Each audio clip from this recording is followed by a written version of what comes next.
You're listening to The Other 50%, a Herstory of Hollywood. I'm Julie Harris Walker. This is the show where I talk to successful women in entertainment and hear their stories. Now, today's episode is very different and very special. I got to speak with the women on the podcast called The Ladies Who. A couple of weeks ago in LA, there was a festival called Work It, which was the podcasting festival for women in LA. And a woman named Bishop came from New Orleans to that festival, and we happened to have mutual friends. So she reached out and said, hey, you're a podcaster, I'm a podcaster, let's meet up for coffee. And so we did. And the funny thing is we found out we had a million people in common. We worked in the same industry. We knew a lot of the same people. It was really funny. We had so much in common. So what we're doing today is a crossover episode. I called into their show, and we all talked about all things Hollywood and sexism and women, and we had such a good, juicy conversation. And so listen to it here on The Other 50%, and they're also going to broadcast it on The Ladies Who. So I encourage you to check them out, The Ladies Who. They're on iTunes and all the podcast places also, and they have a website, theladieswho.com.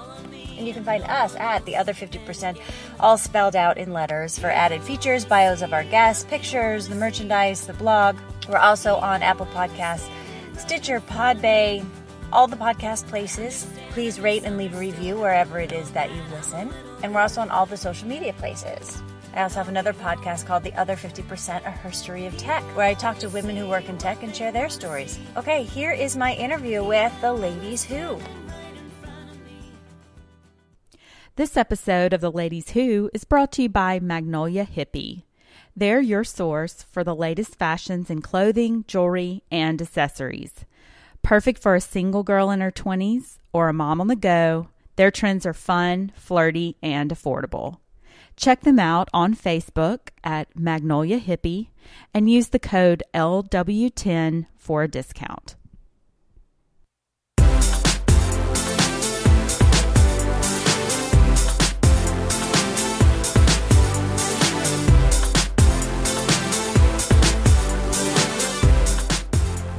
Welcome to The Ladies Who.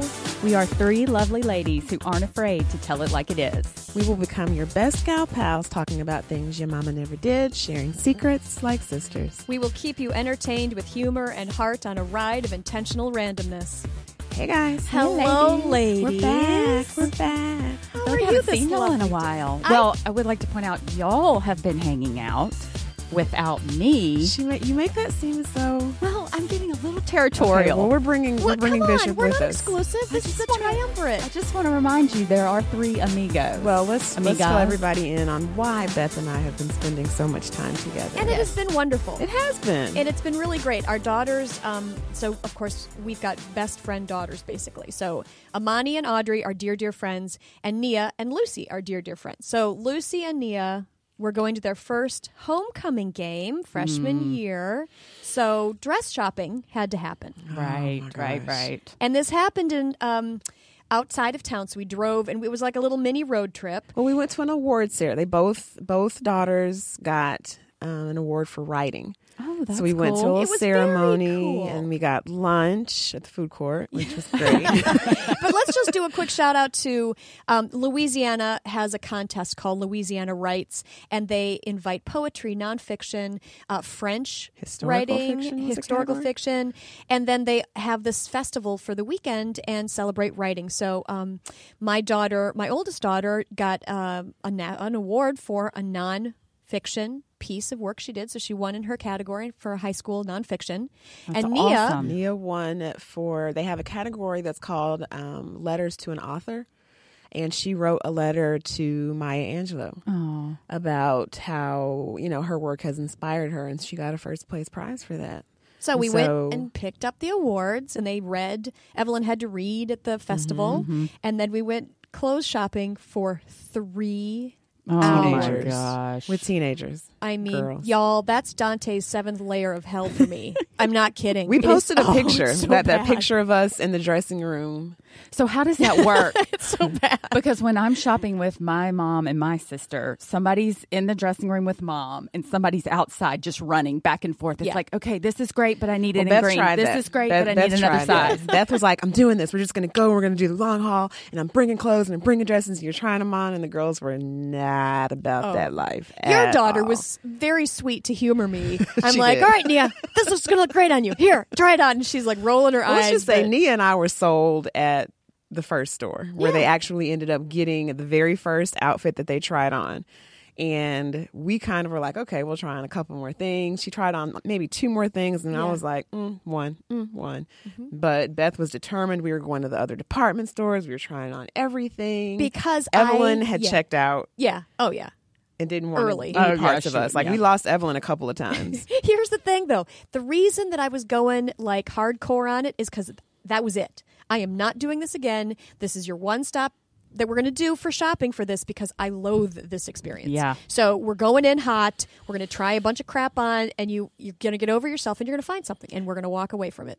Now you realize between the two of you, you've got 5 girls, so you're going to have to do this again probably for 5 weddings.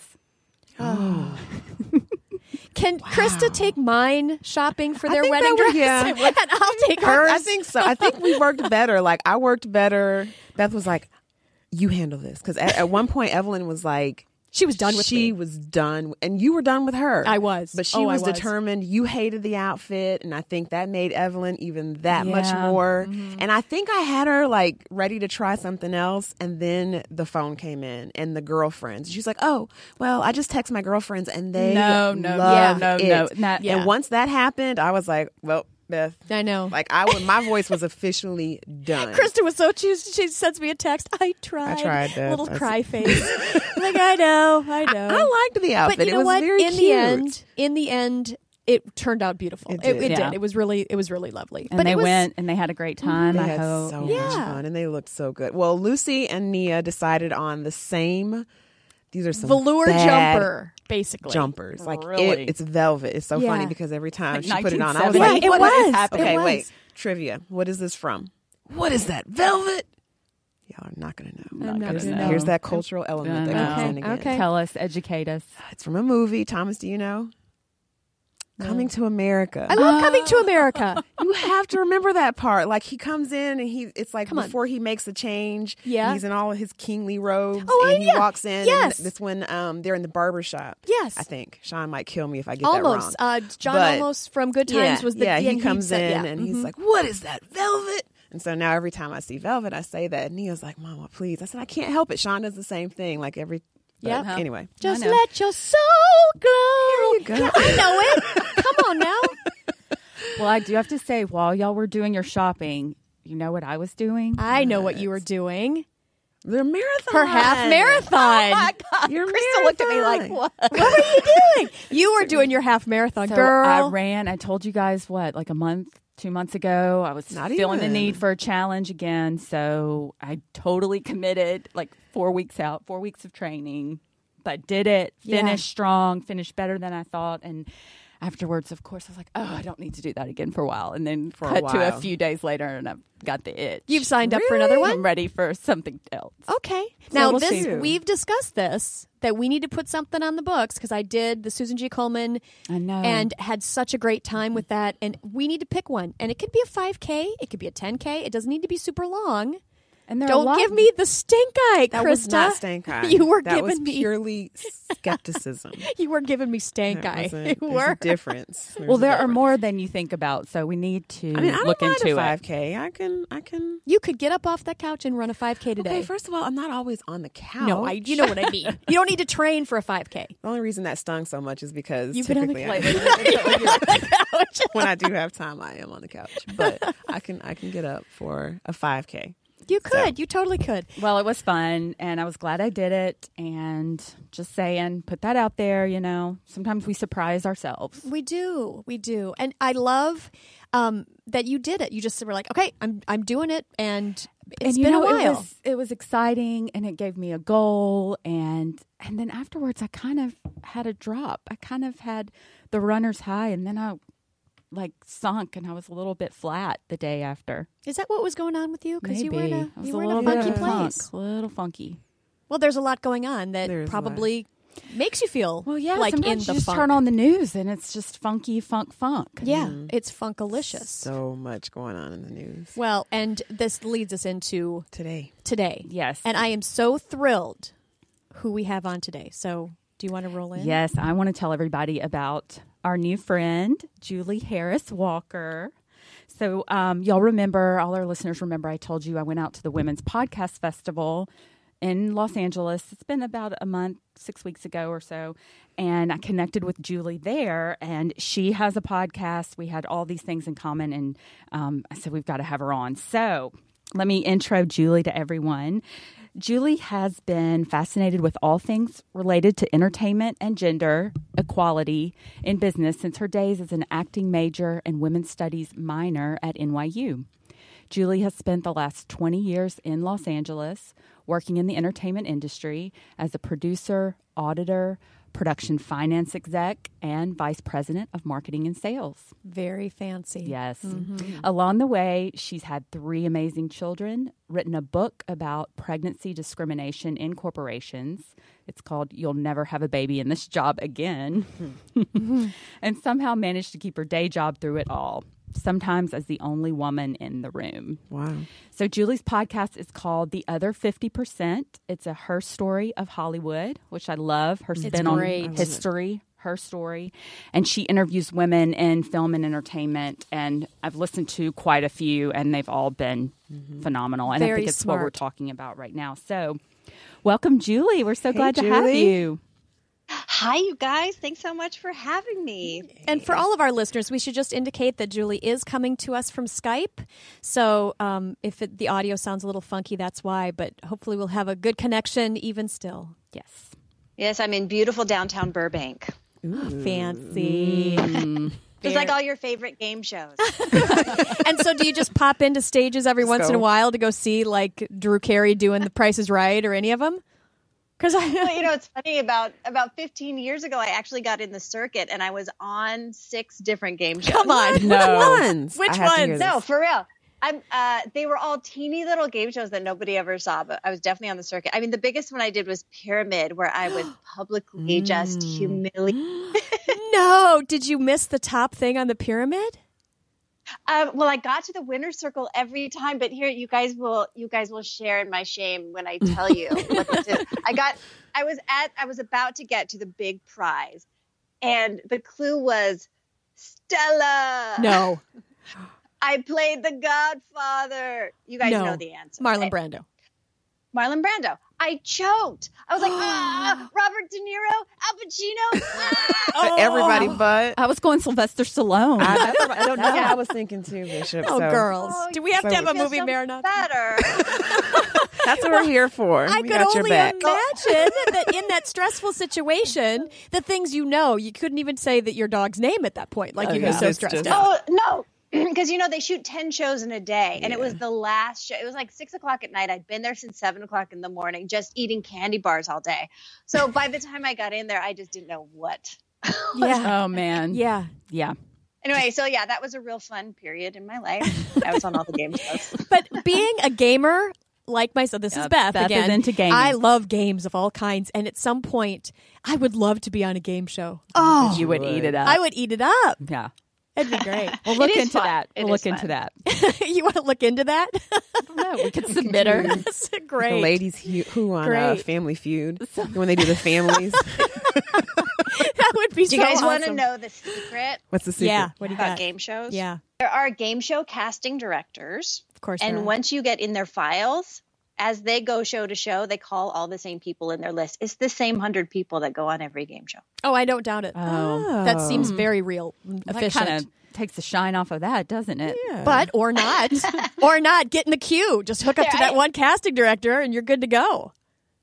That's what I'm saying. Sorry to It's ruin who it you for know. but It's who you that's know. how it works. Okay, so Julie, tell us how you went from game show. We didn't put that on the We laundry didn't know. list, but we'll add it. Game show I need to add that extraordinaire to my bio. You do. Totally. to podcast hostess with the mostest, because you started yours about the same time I think we started ours. It's been about a year? Yeah, maybe there was, it's been about a year and a half. Yeah, I launched probably about a year and a couple months ago. There must have been something in the zeitgeist happening. So. Yeah. Oh, we felt it. Yeah, well, for me it was, I was an acting major and then went right into corporate finance jobs, which was, I don't know why. I can't explain it. But a couple of things happened. Once there was that article in the New York Times, and I can't remember today if it was Naomi Wolf or Naomi Klein, but Naomi put an article in the New York Times and interviewing female directors in Hollywood. And I remember the tone was so different. I read it and I started giggling and I thought, oh, the women in Hollywood are pissed off and they're not going to take it anymore. And I thought, oof, that's something. And then there was also a lot of talk about wage inequality amongst actresses. And I thought, wow, yeah. On the one hand, the difference between 15 million and 20 million, like that's real and that should be fixed and that should not be happening. But it's not relatable to me or anybody I know. Like Crimea River, you only made $15 million. Right. Yep. But what I was really interested in is I knew a lot of women working in the rank and file in Hollywood, and I wanted to hear what was their experience like. Was it like mine? How were they able to negotiate, family and work and children being in this industry? And a lot of the women I knew were the only women in the room. And I really wanted to dig into what is that experience and what is happening and what does unconscious gender bias look like? And I was on this expedition of just trying to figure it all out. So I just started talking to women and recording it. Yep. It's great. Yeah, it's so cool. And this was a year and a half ago, which now, even just in the past few months, the story has evolved even more with women coming out in various forms, but it's not in such a good way now. So what's the tone out there with all this sexual harassment that's been coming forward in the past few weeks, I guess, really? Well, it is intense. I mean, on the one hand, on my show, we've been talking about sexual harassment for a long time because that is definitely part of everybody's story. But let the record show every single woman in Hollywood has been sexually harassed at some level or another. And some people were willing to tell their stories, but most people just talk about their career and what they've done, what they've accomplished and what they want to do. And the minute I turn off the tape recorder, they're like, oh, and then let me tell you about this guy, what happened here and when I was propositioned or when I was pushed or when everybody has a story.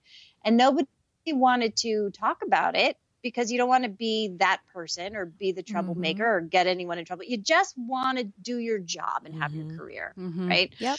So then when this all started coming out, I mean, I'm sure you guys experienced the same thing I did, having it be all over social media and everybody telling their stories was so painful. Part of it was just like, oh God, like, yeah, I thought everyone had experienced it. And yes, it sure looks like everybody has.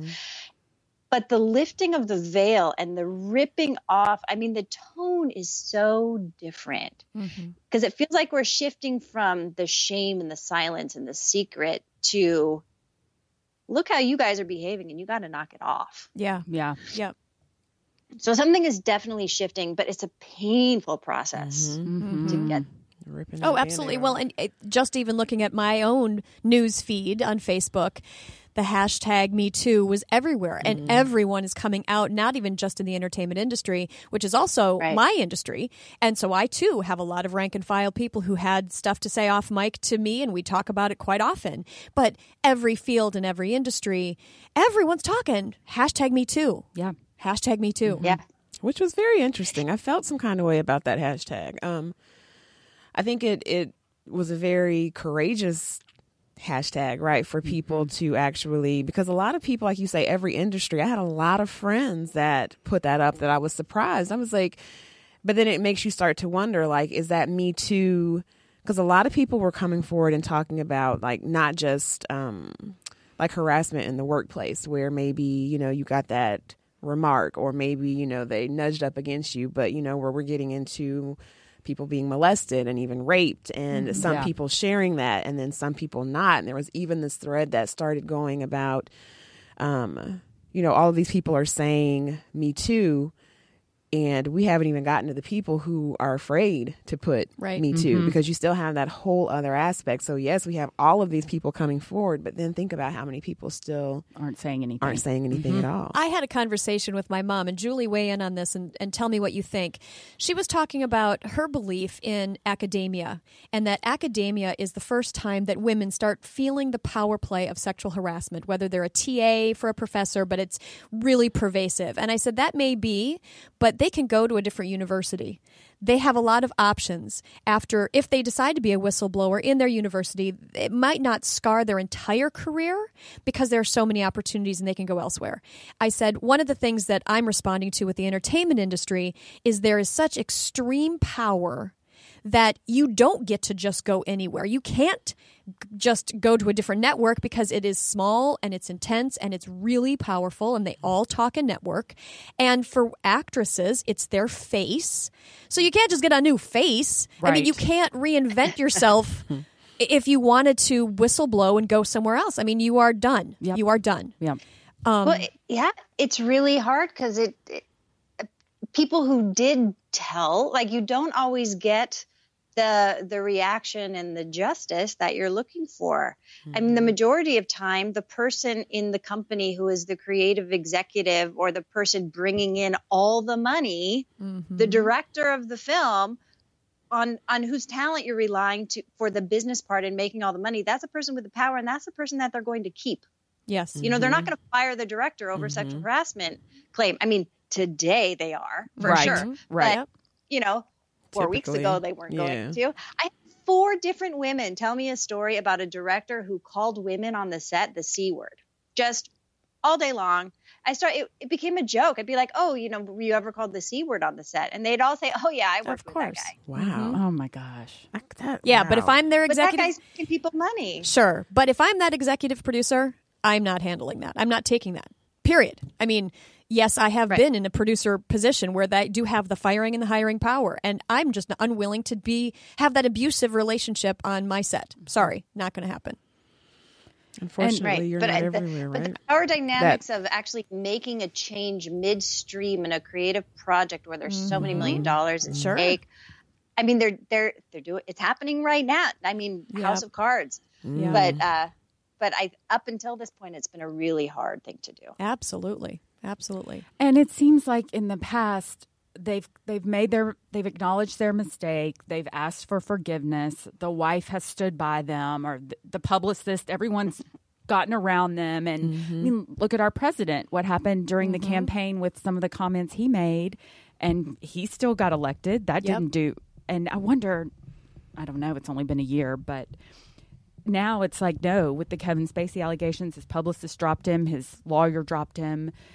I don't know. I think that his agency. Wow. It's it feels like the tide is turning. We're not going to take this anymore. We're not going to tolerate this anymore.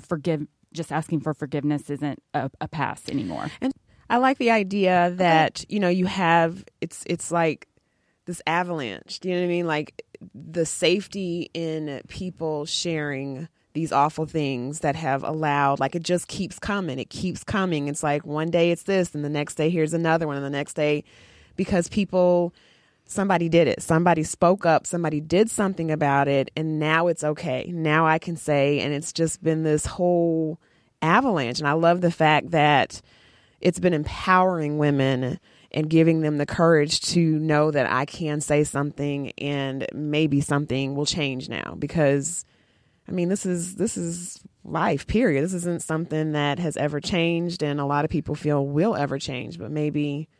I think, too, that it's because it was Harvey Weinstein. He's one of the biggest on the Hill. So now we're just picking him off left and right. If we could take down him. Right. Now, we have one of our celebrity chefs here in town. He's got a great name for himself, and wow, he's picked off. He's been kicked out of his own restaurant group that he started. Right. And it's just, they're picking him off left and right.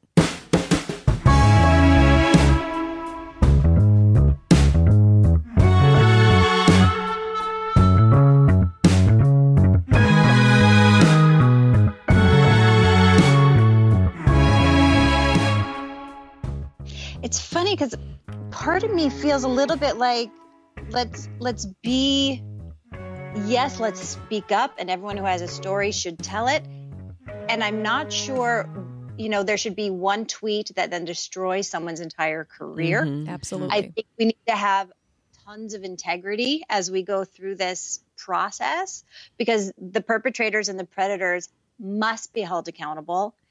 And at the same time, we can't allow it to become a free-for-all where people's careers are being ruined left and right.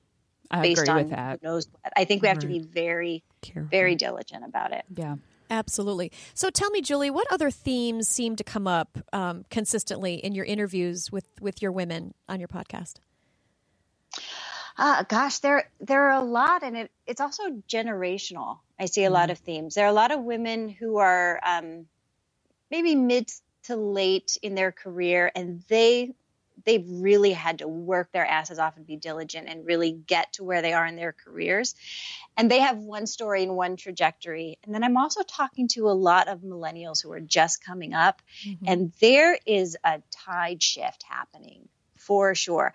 The women who are just getting out of film school or maybe are a few years in, a lot of them started as actresses, don't see parts that are meaningful and fulfilling to them. So they are writing, directing, producing, releasing, distributing their own work left and right. And the other thing that's happening with them is they're not tolerating being the only woman in the room. They're creating community. They're creating tribe. They are lifting each other up. They're working collaboratively. There is such a sense of sisterhood in Hollywood right now that I've never experienced before. That great. Really gives me hope, and I'm really optimistic because eventually that crowd is going to be running Hollywood. Yep. Yeah.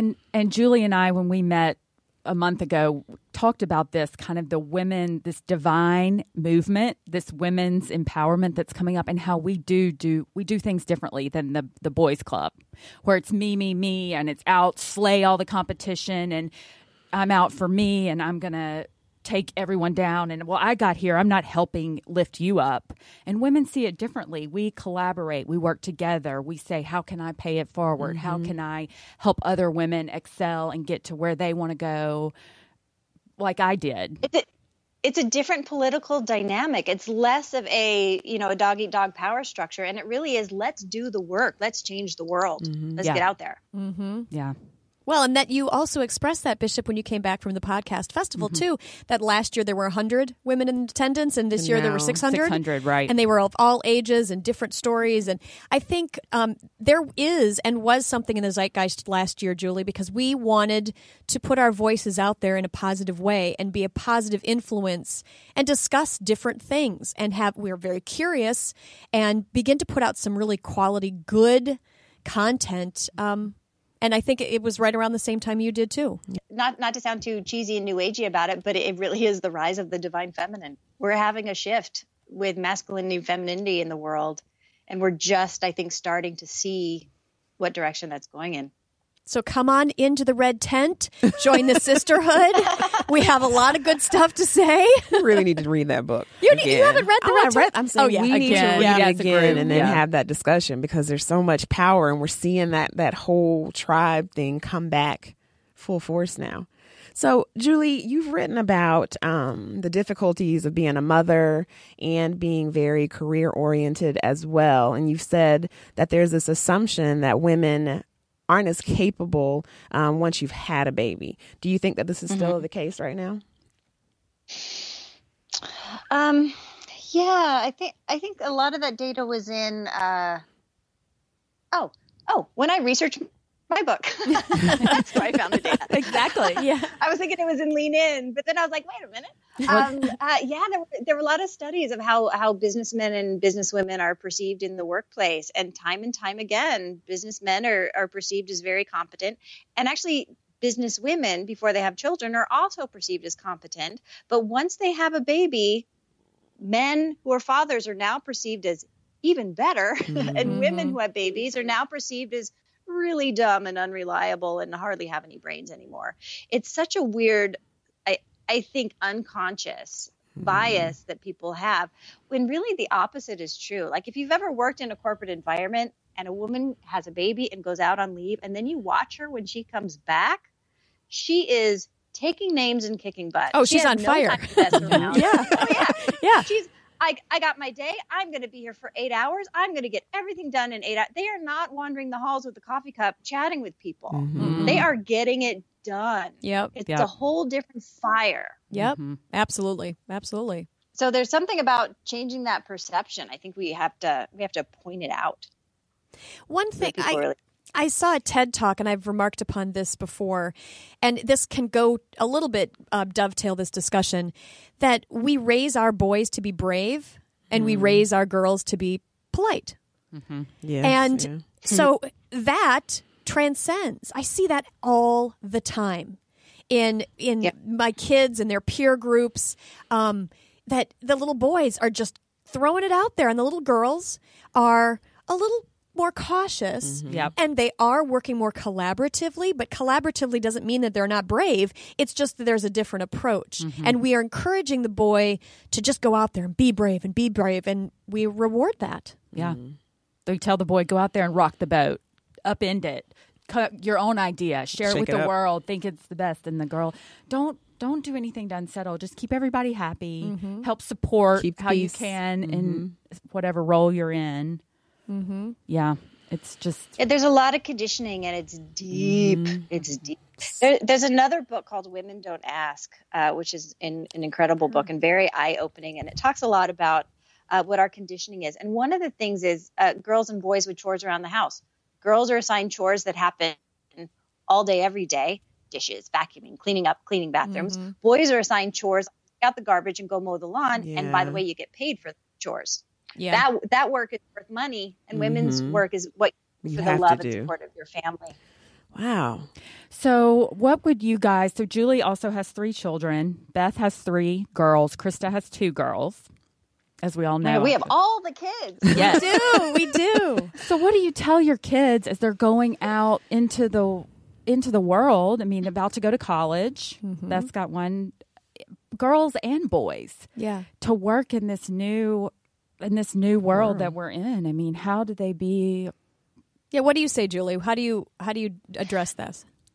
Gosh, well, part of it is my kids live with me, and I talk about this stuff constantly. So they tell me that I've ruined everything for them, every media experience that I've caused without the sexism. Well, you've ruined. We get it. You've ruined game shows for me. So let's just be clear about that. Just go ahead and smash it out. Imagine how it is to be around me every day. It's really bad. But there are a couple of things. I mean, one, and I also play my podcast for them in the car on the way to school. Yeah. They can't escape. Double whammy. We talk about it all the time. Yep. But you know what I'm on about now is there's so much conversation, especially in light of all the sexual harassment stuff, is teaching girls to speak up, to defend themselves. All the focus is on girls solving this problem. Yes. Right.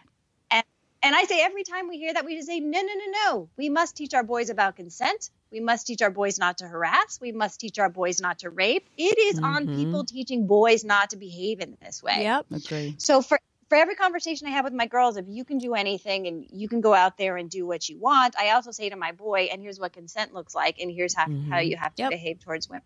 The most disturbing thing that happened to me this week was okay, here it comes. Ready? Not ready. I don't know if you're ready. So ready. I have an 11-year-old, and she has just gotten a cell phone. She's had it less than a month.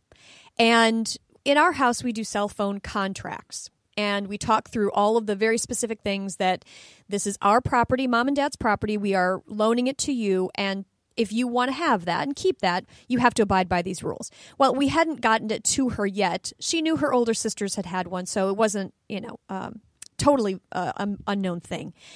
So I got a text from a mother 6 days ago. Audrey was exposed to some pretty dramatic text imagery, and you might want to look at her phone and talk about it. Okay.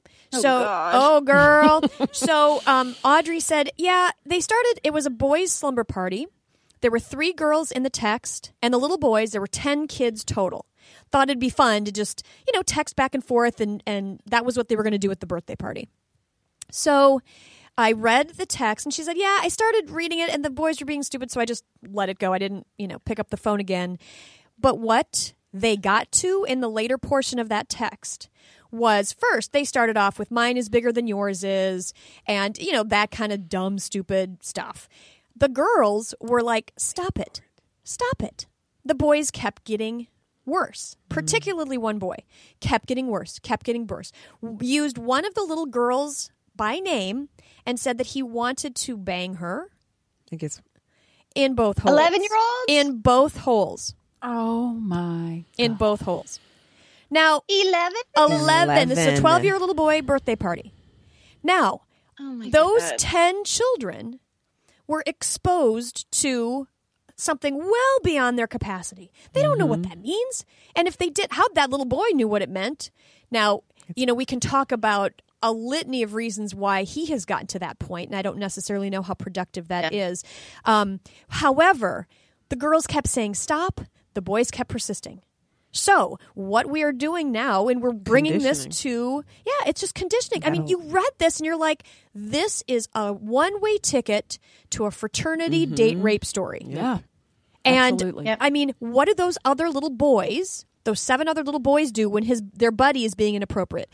And what do those 3 girls do when they said stop? What do they do now? Right. So one of the little girls had brought the phone to her mother. I'm terribly disturbed. What does all this mean?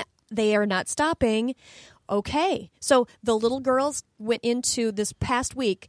The little girls had been talked to by the school therapist. Like, you saw a bunch of stuff. It was directed at your friend. And now we're starting to put together a middle school program to start addressing all of these things, and bystander involvement and cell phone etiquette, and talking to your kids about limitations on this very adult, powerful tool. And what a beautiful opportunity for a big lesson for all of these kids at a very impressionable age, because they weren't 16 doing this, they were 11. Right. And my next question is, were all those boys also taken in to talk to the school counselor? That's the next phase of this, yes. So not all of the boys go to the same school, but yes, they've begun talking to the boys and bringing them in. So absolutely. They were most concerned, firstly, about the mental wherewithal of the little girls, because it was, a rape scenario. It was sexually harassment, and it was graphic rape scenario. So they wanted to make sure those little girls felt comfortable in school with the little boys that had said this. I'm just curious. It's great that the school is addressing it, and that you as parents, are wanting to start having this conversation. I wonder, about the kids like this specific little boy who has been exposed at 11 years old already to something as awful. I mean, all of our reactions when you said bang you in both, like, who says that even as an adult? And this 11-year-old child is hearing it or seeing it somehow in his life. How are his parents really going to, like, at this point, this kid needs to be in somebody's therapist's office regularly. He is. If that is being, if that's in his mentality, and he's bold enough with it to actually text it into the world, and they're on some level, he knows that that's going out there and it's not going to disappear, but he's still bold enough, and that's where the fear of this whole mentality comes from, is that there's this certain level of entitlement that, these men have, that there's no fear. There's no fear of repercussions. There's no fear of what's going to come from doing this. And here he is at 11 already testing the waters to see, where he can go and how he can go there. And you know what I mean? So I just, my hope and prayer is that his parents really, this was an eye opener if he's not getting it from a situation that he's living in. Well, this was an event that happened off school grounds. So the school didn't have any real they didn't have to take any action. And I didn't buy that. I'm like, yeah, you do. You do have to take action, because all those little children are in school together, and it's going to affect their learning, their day, their emotional wherewithal, what's going on in the playground. Are those girls going to be punished by the boys because now it's out and the parents know? And it doesn't matter. I mean, you have to speak up. You have to put it out there, because, as Julie, you say, it is a wonderful opportunity for proactive conversations. If my child is texting and saying those unkind things and graphic things, I want to know so I can deal with it, because it offers me an opportunity as a parent to get a glimpse of really what's going on in their world beyond my doors. Yeah. And it's back to the conditioning the boys will be boys, or boys, just like we talked about, they run out the door ready to conquer the world, and they're competitive, and they want to impress their friends, and they want to get the girl and impress the girl. And when you're with your guys and you're joking, and then you egg each other on, and ha ha ha, and it gets out of hand really fast. But I think about what someone always told me: when the person in a situation, the person who's in power is the person that has the most responsibility to respond correctly in that situation or to control that situation. I think about like the cop, when a cop pulls over someone, the cop is the person of authority and the person in power. They are the ones that should control the situation if this other person gets out of hand.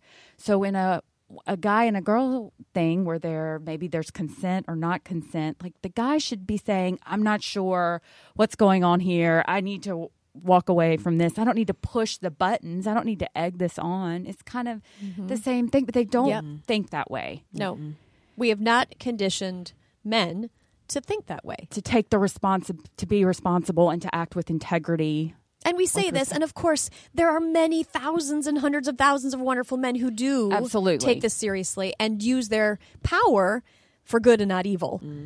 But it goes back to this in the workplace, when the person in power, the person who has all the say, that does all the hiring and firing, whose name is out on the building, they're intimidated. They're the person that needs to rise to another level of responsibility and integrity in every situation, because too much is given, much is expected, right? Yeah. Well, in the entertainment industry, bringing it back to Julie, that there are so many people queued up in line who are hungry to get into this industry because it looks so sexy. And we all know, like, if you work on a set, it ain't necessarily all sexy. It's really hard work. It is really, repetitive and boring, and you need to be patient. But everyone has this perception it's always glamorous all the time. So thousands of people move to Los Angeles to follow that dream. And when you are in power there, you can have your pick and choose of the litter. It's funny. I always joke that people are trying so hard to get into the business, and then about 10 years in, they're trying to figure out so hard how to get out of it and what else they could possibly do. Yep, absolutely. But it's a whole culture of. It has been a culture, and this sounds probably worse than it actually is in reality most of the time, but of power and abuse.